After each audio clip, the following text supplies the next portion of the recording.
No jede se ti dobře? Máš panenku vlastní?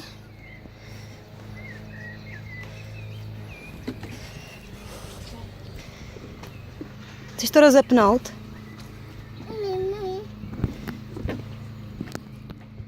Tak počkej, tak já to rozepnu, jo?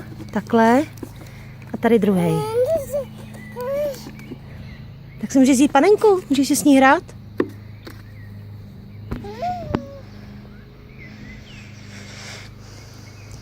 Má čepici? Taky máš čepici? A víš, proč má čepici? Aby neměla úpal, jako máš ty? Jo, abys neměla ani ty úpal. Chceš nadat tu čepičku?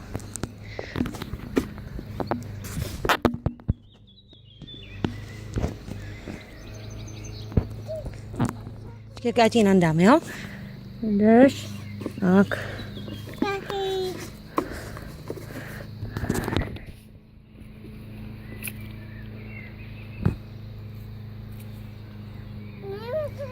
Tak ty to zase sundáváš, tak co?